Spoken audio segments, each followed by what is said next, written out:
ছোটোখাটো মামলার জন্য বড় মামলায় অনেক সময় আসামিরা ছাড়া পেয়ে যাচ্ছে, ক্রাইম বেড়ে যাচ্ছে।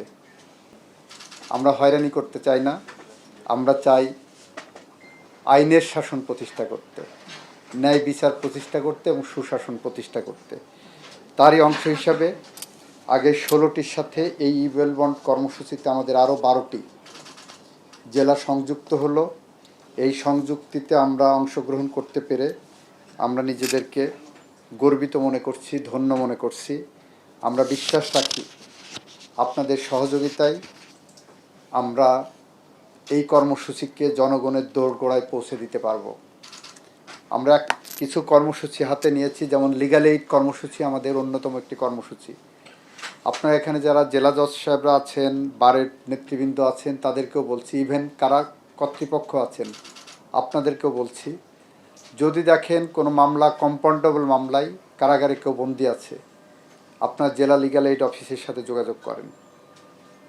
বিচারক যারা আছেন, দেখেন যদি কম্পাউন্ডেবল মামলা হয়, নেগোশিয়েবল হয়, আপনারা এইটা লিগ্যাল এইডে পাঠান অথবা নিজেরা নিষ্পত্তি করে। বছরের পর বছর একটা মামলা যখন ঘুরে, তখন ওই মামলার পিছনে সরকারের বিপুল অর্থ খরচ হয়। আর এই বিপুল অর্থ খরচের শুধু কারণ না, আরেকটা কারণ হলো, ধরেন এইসব ছোটোখাটো মামলার জন্য বড় মামলায় অনেক সময় আসামিরা ছাড়া পেয়ে যাচ্ছে, ক্রাইম বেড়ে যাচ্ছে। এই জায়গাটা আপনারা যদি একটু জুডিশিয়াল অ্যাক্টিভিজমের মাধ্যমে সহযোগিতা করেন, আমরা বিশ্বাস রাখি বছর ঘুরতে না ঘুরতে এই জুডিশিয়ারিও ঘুরে দাঁড়াবে।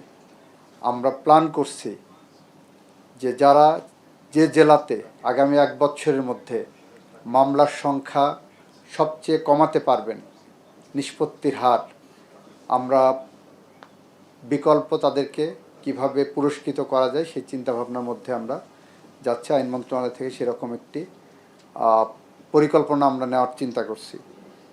এই কথা বলে আজকে 16টি জেলার এই বেল বন্ড কর্মসূচির শুভ উদ্বোধন ঘোষণা করলাম।